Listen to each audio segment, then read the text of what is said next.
Welcome to our podcast, Parenting by the Pint.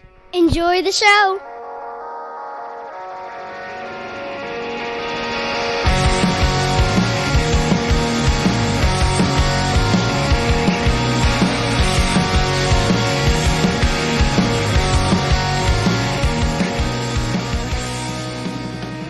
Greetings, Minivan Mafia. Lauren and I are longtime friends from Chicagoland that love getting together to chat about life, kids, family, and beer. Each week, we'll feature a brewery and sample at least 2 of their beers. We'll also discuss a variety of topics ranging from parenting, pop culture, travel, marriage, and just about anything else that comes to mind. Hey, everybody. Welcome back. Hi. Hey, Lauren, we have been bad girls, you guys. We have not been staying on any sort of actual schedule that makes sense to anyone. And the only explanation is chaos, which is our normal explanation for being delayed, right? Yeah, but I feel like more so at the thing is chaos. Yeah, totally. Yeah. With that. It's holiday chaos. holiday Right? chaos. Exactly. So, but we are back and we're going to drink some beer and talk about a brewery. So, what are we doing? Yes, let's do the usual. So we are going to talk about Cigar City, which is a brewery in Tampa, Florida. Yeah. And the first beer that we're going to drink is Jai Alai, which is an IPA that I've had several times before. And I'm going to take this opportunity to tell you a little story about the first time I drank it. Ooh, all right. So I was down in Disney World with my family many years ago at this point, and I, of course, was open-minded about beer and wanted to try new beers that I couldn't get up in good old Illinois. All right. And so the plan was to try this beer from Cigar City, and it's called Jai Alai. And if you have never heard of it, Jai Alai is spelled Jaialai. And I went up to the bar and I said to the bartender, I would like to drink a JLA. A JLA. And he goes, Jai Alai? And I go, yes, that's what I said. And he goes, that's how you say it. And I go, thank you. I will not make that mistake ever again. Oh, and that's fantastic. I haven't. A JLA. JLA. I can understand that though. If you're looking JLA. at it, starts with a J. Yeah, My it's bad. Jai Alai, which yeah, it's not an original name by Cigar City. Jai Alai is a sport. So yes, I actually also knew that, and it was after learning the pronunciation at some point. Have you ever seen that television show Archer? It's like a cartoon. Oh yeah, totally. Yeah. Brandon There is an loved that show. episode, I think it's in the first season. It might be second season. I didn't watch for very long. We only watched the first couple seasons of it. Gotcha. Where there is an interaction between characters playing Jai Alai. Oh, And okay. Archer, the main character of the show, has a fascination with like ping pong paddles and things like that. Okay. And this came in sort of in that vein, Which makes sense. It's like a handball essentially. So yeah, but yeah, with the like curved basket stick thing. So yeah.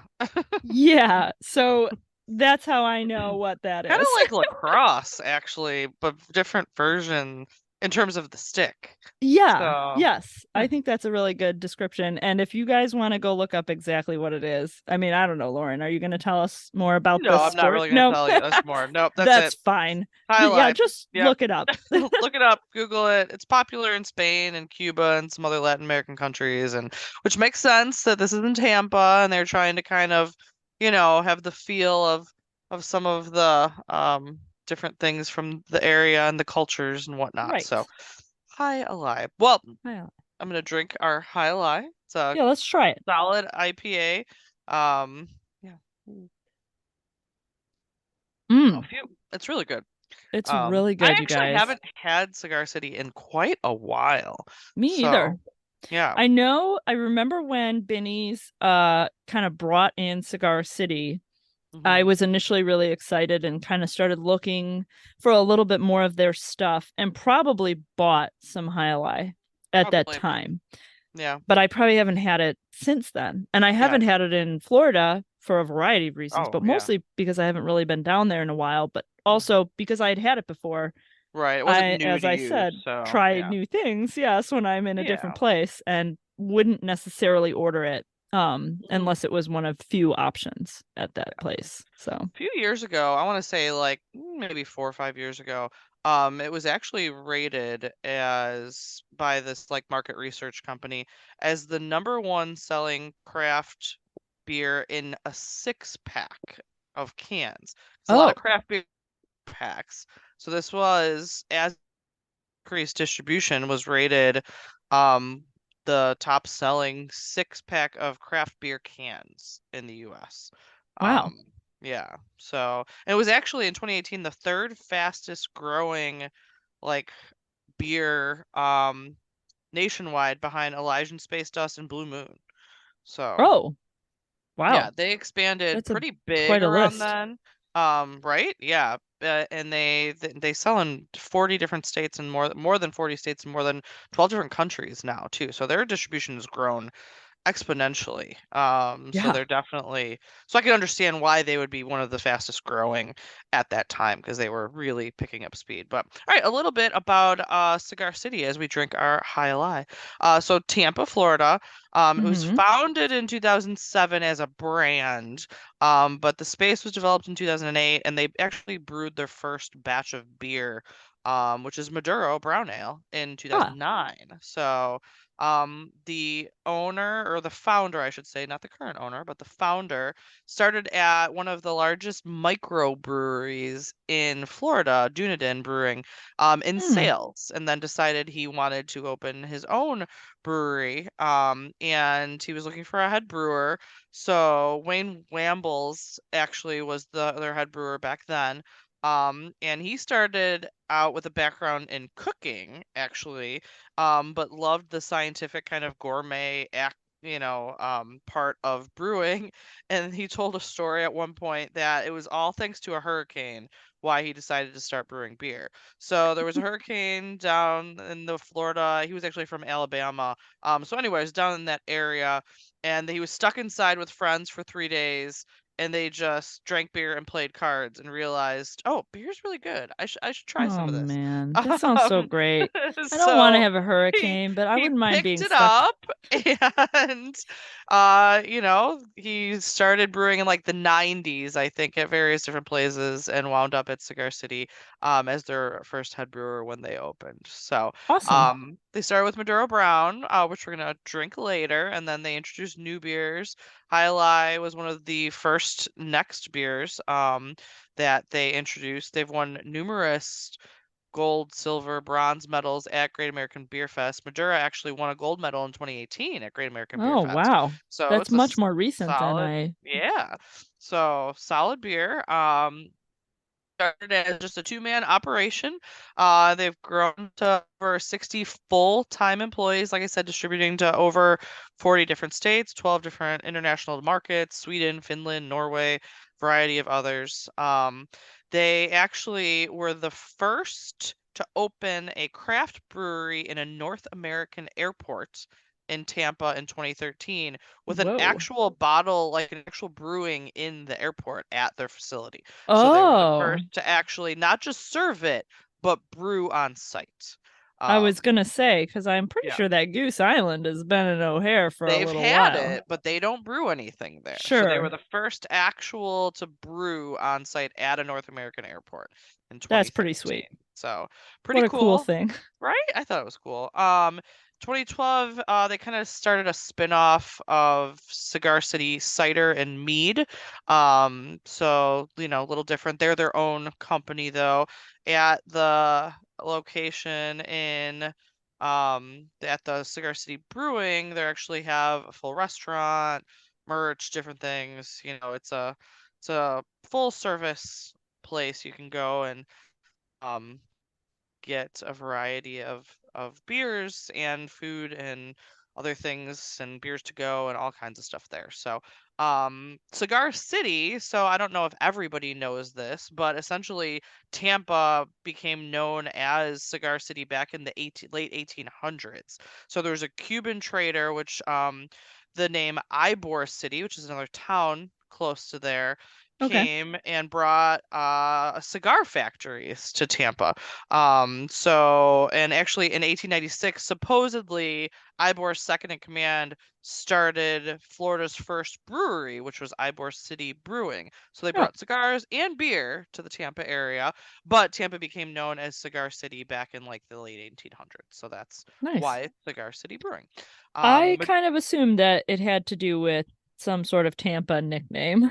yes, Tampa's I did not know that apparently though. known as Cigar City. And Maduro, actually, the next one we're going to drink is refers to Maduro wrapped cigars. So they're a dark brown. Maduro means like mature or ripe. And that's, gives reference to that history as well. That's really interesting also. Hialai actually means merry festival, so holiday-ish, but Oh, that's pretty. FYI, There in we case go. We're you staying with our theme. yeah, in Christmas case you chaos. were curious, it's a merry festival. So, um, yeah, so pretty cool initial history. In 2016, they were actually Cigar City Brewing was sold to Oscar Blues, which we've featured Mm. before. Uh-huh. Oscar Blues later became a collective multi-brewery craft beer canarchy, which is made up of Oscar Blues, Cigar City, and three other breweries, one in I think Colorado, Utah, and somewhere else. Okay. So that was a five brewery kind of collective that they shared distribution and things like that to try and get all of their beers into a larger market. But last year, which I didn't know this, Canarchy was actually bought by Monster Energy Drinks. Whoa. Did I So know that? Oscar Blues, Cigar City, they're all owned by Monster now. Whoa. Yeah, That's cool. crazy, I mean, right? maybe. Bought I don't for know. 330 million cash. Oh my goodness. If That's anybody was just unsure if energy drinks were still popular, they well. clearly are. But I think it was in they were in talks for a while with Constellation and other kind Okay. of beer related, alcohol related businesses, and they wanted to get into either the seltzer or beer market, and I don't, this wound up being an opportunity. And That's 2022 they bought Canarchy, and they agreed to keep on the people that were running those companies though, so they didn't take over and then put people from Monster in. They okay. essentially just bought it as a business and let them maintain kind of their operations as they were going. So, but yeah, I had no idea that Monster owned uh breweries at this point. So, That's crazy. yeah. My only interaction with Monster Energy is a quote from my brother's friend who is a cardiologist.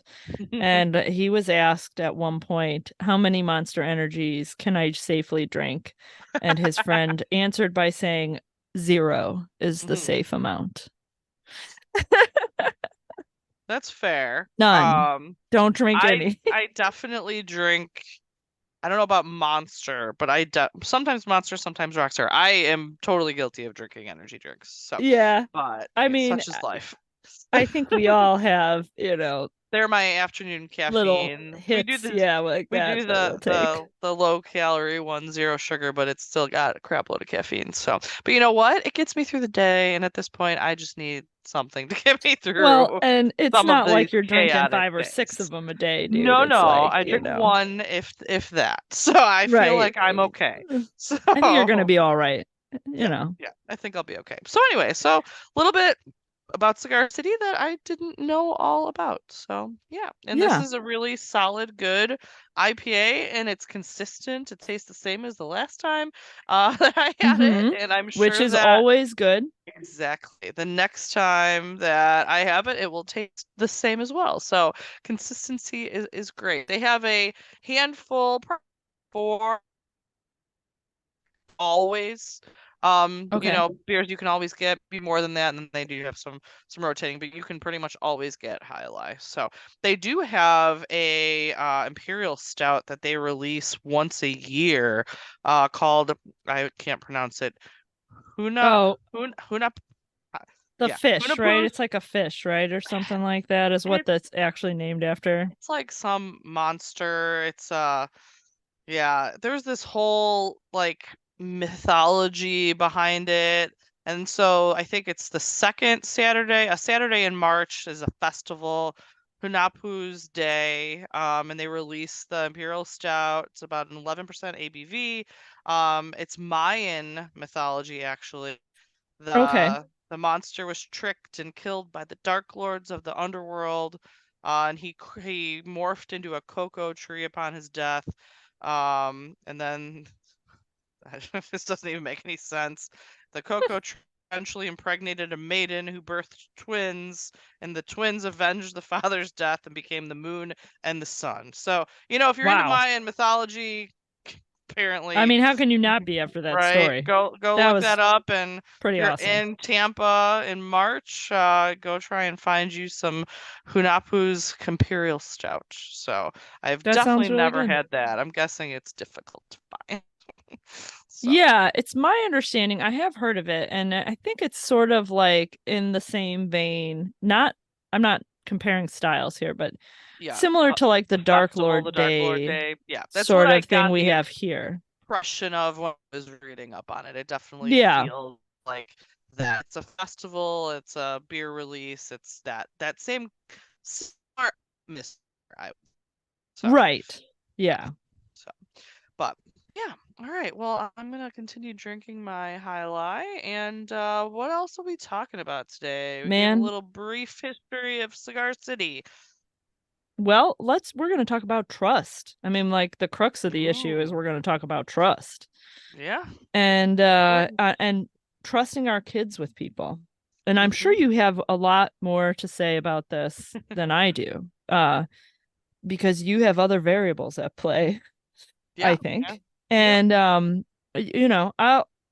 I'll kind of get us started here and say that as a child, I didn't trust anybody to be with me except for my Mm. mother. My mom probably would have trusted me with people like my grandmother and Mm. possibly our next door neighbor and maybe even my older brother. Mm. But I probably would not have allowed her to leave me with any of those people. And on the occasions where she did, I Mhm. was not grateful and could specifically list all of them to you right now Oh, wow. because I will never forget. Those are core memories for you. Those are core memories, you know. But yeah, but that's another episode worth of things for us to talk about. But Childhood trauma. Not even trauma, just, up, yeah.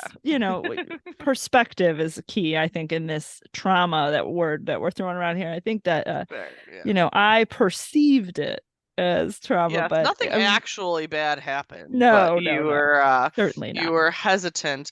I do think it's interesting though, because my mom and your mom were home so much that we were used to having them there. Yes, Whereas you and I work, so our kids often are with other people, or we do things like my dad worked a lot, but my mom was home most of the time. sure, I don't remember having a babysitter. I don't remember. I know that, we did stay with our grandparents periodically, but not often. And my dad's parents moved to Florida when I was very young.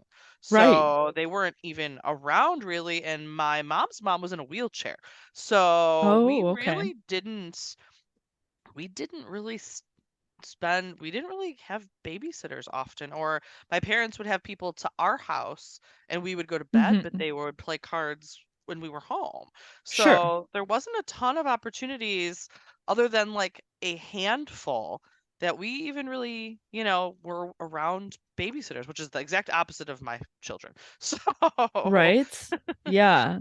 So yeah. along those lines, let's start going through how we handle this situation. I think from a general perspective, it's hard for me to specifically nail down how I've decided who to trust with my children.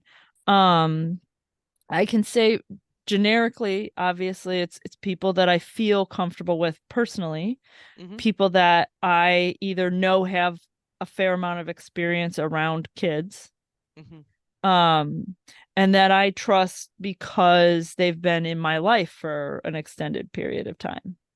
So that kind of covers like my mother and my mother-in-law, Sure. and my Family or brother. close. Yeah. But then, you start to get down into your friends, my friends, like you, for example, who I have trusted with my kids to be alone with you. The opportunities don't pop up a lot because a lot of times if I'm going somewhere, I'm hoping you're going to be Yeah, there. exactly. But on the occasion, yeah. But we've but- also known each other most of our lives, so Right. So you do Yeah. fall into that someone I've known for a long time. Yes, I think the real question comes down to kind of some of the extraneous people. You start talking about babysitters, for Yeah. example. And for me, our primary babysitter has been this girl that my husband met at work. And she offered at some point, was like, oh, she was a college student who also worked part-time at my husband's store, and was like, if you ever need a babysitter, I would be happy to do it. And he had worked with her for a while at this point, maybe 6 or 8 months. And we basically just invited her over one day when we were home, to come and just kind of play with the kids. She offered to do that. She lives in the next town over from us. And we just kind of had her come over and introduce herself and hang out with them. Yep. And we didn't leave. We didn't go anywhere. We just kind of spent an hour or two or something like that where she was there. Yep. And we then did I something think similar with our every babysitter we've had. We've had numerous babysitters, but yeah. Well, and I was going to say, and then beyond that, really, it was probably just that we kind of eased into the idea of it, where when she came out that particular time, perhaps we made plans to have a dinner or something in the next few weeks where we would be gone, but we would be close by.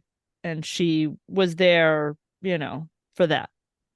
And then I think we established with her that she was going to do, I think the goal was to have her come to be able to pick them up from school one day a week. Oh, okay. Because this is when they were much younger and my kids didn't take the bus until they got older. And so she would be at the school in time for dismissal and would, take them home, and then would just spend maybe a couple of hours in the middle of the day, basically, with them until one of us would get home and relieve her. Sometimes we would work it out that we would then maybe get dinner, the two of us, and she would stay longer because she was already there. Makes sense, yeah. And that was sort of the routine that we got into with her. There was a period where I think she was coming even once a week to do that.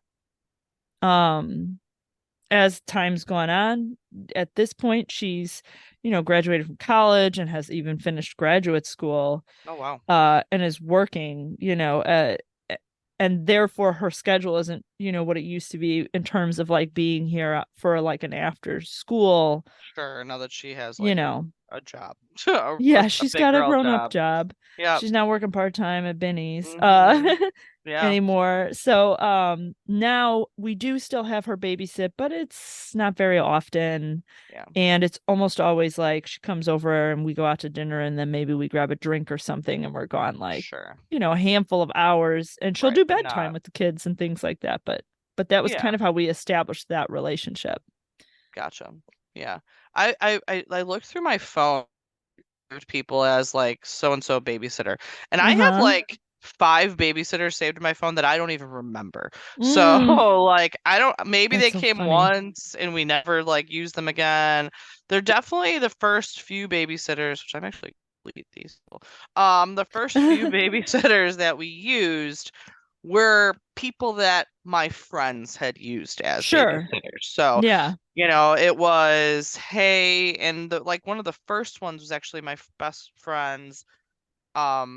She had used her as a babysitter, but she was my friend's high school boyfriend's sister. So she'd known her for like 20 years. Oh, And wow. then Okay. so I was like, okay, if you feel comfortable, I feel comfortable, like it's people that they knew. And then another one was like, again, a friend who they'd known for a long time. But I usually got babysitters through other people who were, having sitters. At first, when my oldest was very young, my parents were the predominant Sure. babysitter, and they lived with us for like a year. Right. So we didn't look for a babysitter at first because they were Right. quite literally here. So that wasn't an issue because there was somebody in the house. Right. Now that was, I think they lived with us around 2016-ish. So Okay. definitely a handful of years ago, and the twins were young. They were 2, so we weren't really doing much that required babysitters at that time. And then when they moved out, we actually wound up finding or asking again for other people who had someone in mind, and someone that one of my husband's fire academy instructors, so my husband went to fire academy in 2004, Uh-huh. his niece was going to school for college for special education. And Oh, since my son obviously has some special needs, we thought it was a great fit. yeah. So same thing which we've done with all our sitters. We had them come by, meet the kids, see if we think they'd be a good fit, if they could handle them. There's 3 of them, like, Yeah. there's a lot. There's some other, kind of, challenges with my oldest and whatnot. So that's where really the trust thing comes in, is more with him, especially when the twins were too young to really tell us what was going on or Sure. communicate Yeah. things to us. So that was the concern. Really, we truly only trusted people that we had known or someone could vouch for a while. I've never used like care.com. I've never used any other service like that, but I Right. know a lot of Same. people do, but I've never done that. I've only truly ever used word of mouth or people that I knew and, that knew them or were comfortable with. So I cannot speak to them, to that kind of, Mm-hmm. service and whatnot. But we definitely were a little bit more hesitant as my son started getting older and bigger and stronger, and because he started having a lot more behavioral issues. When he was little, not as much. He was Sure. pretty quiet, he couldn't really communicate or talk much, but he was much more manageable. As he's gotten older, he's gotten slightly more difficult to, you know, the kid's 5'2" and 155, 160 pounds. Like, he's a big kid. So, Yeah, like, you sure. need to understand how to, like, calm him down or handle things, and he's epileptic. So, in Yeah. case, we are very much more careful about who we trust around our kids at this point. So we've had the same babysitter since the twins were probably 3 or 4. So, Okay. and, they're 9.5 now, so That's pretty good. That's she's a pretty known good them streak. for a long time and is comfortable with them. And at this point, even, and we wouldn't have done this when they were younger, but like she'll just take them out to dinner. She'll drive them places, she'll pick them Sure. up, she'll do things like that. When they were little, we probably wouldn't have trusted anyone except for my parents to drive them places. But at this point, we do. The other babysitter we have was actually someone that was a special recreation counselor at my son's summer camp. And Okay. she is no longer a counselor. She has like a big girl job, but she still works for the Special Recreation Association in the office. She's in her 30s. She lives on her own. She's an adult. She works a normal job. Sure, But sure. so we don't for like the right after school or early morning things, but nights or weekends, date nights, things like that. And she's fantastic and we love her, and she very much knows how to handle my oldest. So that's really our criteria, is can you handle our oldest? The twins could practically watch themselves. I know we've talked about Right. that before. Like, they literally, earlier I was like, "You gonna make yourself dinner?" Because we were all going different places today. Sure, Everybody yeah. was all over. My son still isn't home. He's at lacrosse, and I was like, "You need to make yourself dinner. Bring it with you. Pack a lunch." Like, Right. and he's like, "All right." And he's making himself a sandwich and he's doing this, and I'm like, "You can pretty much just handle yourself. Like, they would be fine." But my oldest, he needs some special attention. So that's, Sure, of and he course. cannot communicate to us if something negative happened, or that's our Well, yeah, biggest thing is like the lack of him being able to tell us when something goes wrong or isn't okay is really the biggest concern. And we don't have like a nanny cam or anything like that. right, I think if our only option was to use someone that we didn't know and nobody we knew them, we would probably take different precautions. Like if we did just use care.com or something, I don't sure, think I would feel as comfortable as going with somebody that other people knew or somebody has known for a while and are comfortable with. So we're definitely, we're at the point where we might need to find another babysitter. My parents are getting older and can't help out sure, as much. My in-laws can't help out as much. My mother-in-law had a stroke last year and, just doesn't have the same abilities that she did before. So, we probably will need another babysitter. I'm just dreading trying to figure out how to do that, and both of our babysitters are adults. Like they have real jobs Monday through Friday. Like one of them's a teacher right. now. Um, and so, our options are limited when have to go into the office for work, and you need to figure out who can help, the kids get on the bus or off the bus or take them places. We're going to really have to figure out what avenue is next to find another person. But a lot of ours do wind up coming from backgrounds that have special education or something like that for our That's purpose. really great. That's really good. Oh, And I think yeah. you hit on a couple of things that make total sense to me, that I feel the same way. You have long-standing relationships with people. Mhm. That's a good resource. And I think that, word of mouth, people that have been Mhm. recommended to you Yeah. is another great resource. I know Mike and I went through a period where we really just didn't have anybody other than my mom and my Mhm. brother. Yeah. And I love my mom and my brother, but my mom lives far away Mhm. and my brother has a complicated schedule, Yeah, and he has kids when too, and his wife he is, has yeah. kids too. And up until the last few years when my niece was really kind of old enough to be Mhm. managing the brothers, like the littler Yeah. ones, he had to be home with them. There were no Yep. exceptions. And so until that was the case, those previous years, I could invite or ask my brother to babysit, but it would be like, what is your schedule? Yeah, And limited. then we would Mhm. just make plans around his because Yeah. that was really our only option. Mhm. Yeah. Um, if there were other occasions where, one or both of us needed to be somewhere, we had to kind of just try to reach to different people. I remember having a situation one time where I was kind of like, I need someone to watch the kids for a couple of hours so that I can go do this thing. And like I had ended up having a friend's mother-in-law who I knew Sure. come and stay with the kids I for think that was like the only option. Yeah. 4 hours one day so that I could go do what I don't recall Yeah. specifically what thing was. Mhm. And like it was just such a, it was such a stretch at the time. And we really did go through a period where we basically just never went anywhere or did anything. Yeah. The two of us, which Right. is yet another whole podcast episode about making time to spend, Yeah. making the opportunity to Agreed. spend time together. It's important. Um, Yeah. Yeah, we went through a it's period super important. where we couldn't either, especially didn't have somebody really to watch my oldest. And yeah, it's hard. Sometimes it's hard.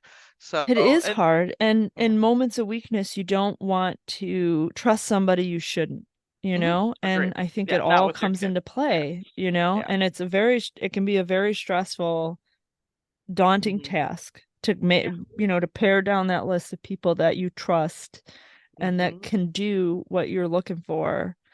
Yeah. Um, and I Agreed. definitely sympathize with people that feel like they've taken the load, the burden onto themselves. You and I have briefly talked about how you always kind of have one or two friends out there in the universe who are like the ones who have to be home for bedtime for the Yeah. kids, Mhm. or they can socialize with you, but there are very special circumstances where they're still kind of on call or Yeah. whatever. Yeah. And that's just such a hard position to be in, But I Yeah. understand how those circumstances happen because it comes down to trust. Yeah. And it's like, if you're this parent and you have your child and you're just like, well, I want to go do this thing, but I don't have anyone to leave my child with. Your options are don't go or bring your kid with you. Yeah, and you can't bring your kid with you everywhere. So And you I may, yeah, totally, you probably can't do that. And so it becomes this situation where you're either withdrawing socially, yeah, from adult opportunities, or you're, like I said, you're bringing them with you, which is basically the same thing as withdrawing from the opportunity. right, Because, because you I can't mean, depending on really, what it is, yeah, it's really hard to plan to do that. I mean, I've reached the point where I've gotten a little bit salty about times I hang out with my friends and they're like, "Oh, I'm going to bring my kid." And I'm just like, "Great."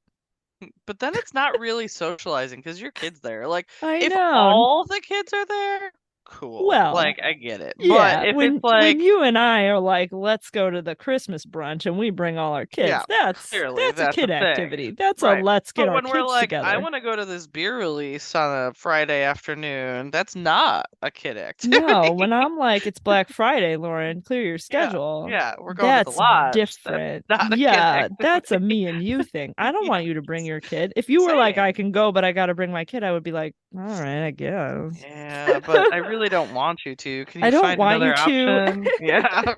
Which I probably I would say to get it. you. Like, I don't, You'd do be you like, have I don't want to do to? it. Yeah, these are only options. But I get it, and it is unfortunate. I am in a lot of special needs parent groups, and that Sure. I find myself very lucky to have a couple of people that I do and can trust with my child because there are a lot of parents in my shoes that don't have anyone that they can leave their mostly nonverbal special needs child with. And Sure. so they Sure. truly stop having a sense of self because they are only a caregiver. And that is Yeah. literally all that they have. And I feel like you need something, even all the time, even if it's a couple of hours to just be by yourself. Like, Yeah. I know I need some alone time and some time with my husband and even some time with my friends to feel like I am a whole person and not just a mom. I feel like I definitely would feel very differently if I didn't have that opportunity and wasn't able to trust some people to take care of my children when I'm not there. It would definitely have 100%. Yeah. a lot less opportunities to enjoy myself or even just to do things and kind of recharge if I didn't have, people that I could trust. And that's definitely important. I do think that as my twins have gotten older and now they have phones and now they can call me and now they can text me and now they can do all of those things, it is a lot easier. They can be trusted to help with my oldest when they're old Right. enough. Honestly, I will just pay them to babysit because they Oh, are probably sure. more adept at doing that than almost anybody. Well, But they're and your just too young now. oldest is going to Yeah. be comfortable with that. Like, it's Yeah. not Yeah. just that you'll Not a be like, oh, well, stranger. they understand him. Mhm. It's that Yes. he is going to be like comforted by the fact that he's going to be around somebody he trusts. And you don't Correct. have to Yeah. worry or doubt that. And Yes. that's Yes. huge. So that's what I'm looking forward to at some point. But at this point, at least I feel lucky that we have people that we can trust in our lives with our children, which is great. Something interesting, I think, is that a lot of families nowadays, I feel like definitely have some concerns about trusting, and not necessarily with just babysitters, but like there is a lot more children nowadays that do not sleep over places right. than there were when we were kids. And I know you weren't a sleepover person, but that was you, not your parents. And I was Um, like, I was the outlier, friends. yes, Like, everybody had everybody did sleepovers when we that. were kids. And like, And yeah, all of my friends had mhm, sleepover parties and stuff like that. yeah, Everybody. but I feel like, and I understand it, that a lot of people nowadays do not have that inherent trust in people that they let their kids do that. Yeah. My children do with people that they've known for a while. I'm definitely more comfortable now that, again, my twins have phones and they could always call me if something happens. Sure, But of course. there Yeah. are numerous people that my kids have had sleepovers and their parents are like, we do not allow sleepovers in our house. Like, it's just a rule. They are not allowed to stay anywhere but at home. And I'm just think that's super interesting that it's such a different dynamic.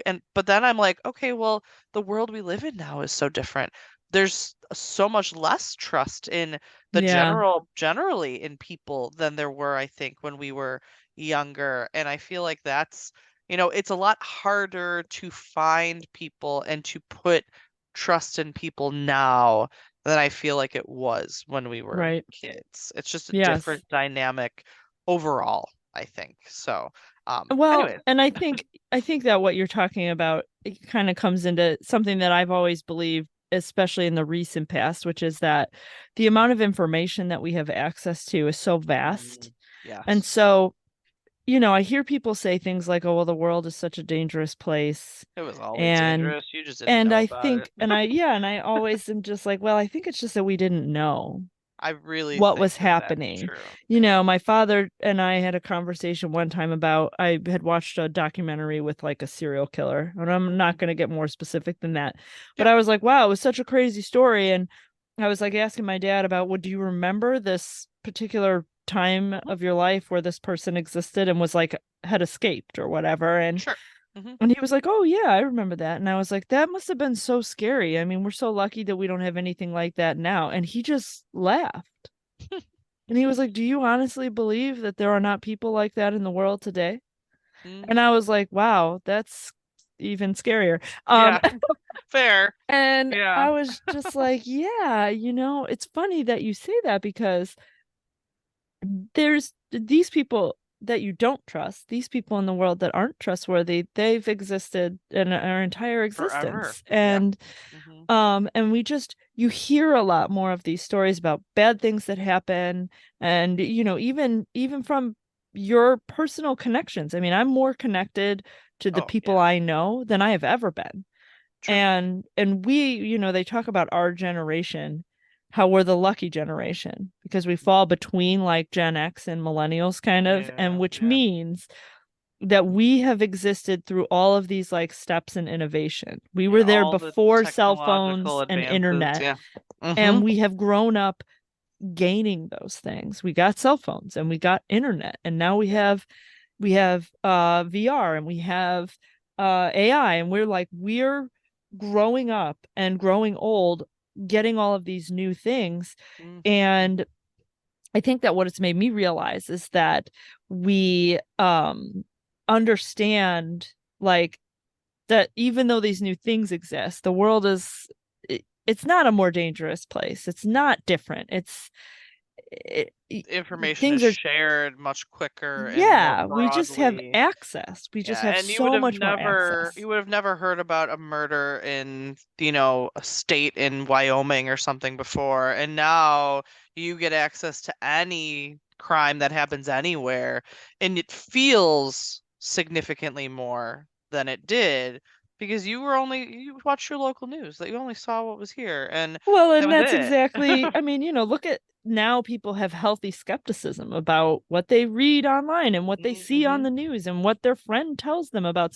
You don't Yeah, take everything as fact anymore. You true, allow true. yourself the opportunity to interpret things, which is a good and a bad thing. We all Sure. go off the All, deep end all once in a while, pluses and negatives. Yeah, it's balance. but I yeah. I think that to kind of bring this all back, I think that while trust is a very complicated subject, I think that we realize that you figure out the way that you're going to start to trust somebody, and you just have to be prepared, to take some risk to make Mhm. yourself the whole person. Like you Yeah, were saying. I mean, if you're going to be a whole person, yeah, you got to be, there's got to be moments where you're not in total control of everything that's happening to your kids. I mean, you send them to school, true. kids Yeah, go to camp. I mean, we yep. didn't even talk about things like that. Hmm. Teachers and Yeah. camp counselors Hmm. and the person working the crosswalk that helps your kid cross the street. Yep. Like, these people are all trusted. And a lot of those people you did not select to be a part of your kid's life. You don't even Not know much directly. about some of them. Like, I don't know, I don't even think I've ever spoken to my daughter's bus driver. Well, I Right? don't even know what his name is. So, yeah, it is interesting that there's some people inherently doing, but they're part of lives with no decision making on your part. But you hope that someone made an evaluation of, whether they would be a good person to be around children or not. But you do take a leap of faith in a lot of those things that it Yeah. is someone you can trust. Yeah. Well, and I have That's a whole no other conversation about and teachers and backgrounds and things like that, you know, people make judgment calls sometimes. well, and we've had that conversation before. I'm not sure if it's been on the podcast or not, but there have been times where teachers and counselors and people in those positions, people that are responsible for children, are called into question because they have a social media presence that doesn't line up Their for beliefs are whatever different. reason with maybe the group of individuals they're they're educating, or their parents, or whatever the case may be. Yeah, exactly. And there are times where you're like, man, this person is a bad person. And then there are other times where you're like, man, we crucified this guy because he said something 15 years ago when he was a college student. Like, and then you you get all over the place with, well, do you really stop trusting someone who said something dumb when they were 20 years old? Or I'm sure I said a lot of dumb things when I was 20 years old. Yeah, I 100% did. I'm sure there's one or two that they float back into your brain once in a while, and you're just like, I can't believe I said that. Yeah, and everybody. So where do you draw the line on how you judge people? And that's a whole different conversation. But yeah, I agree. There's a lot that goes into this. I'm gonna open this Maduro here. Let's open the Maduro. I completely blanked on us having a second beer to drink here, and we just kept going.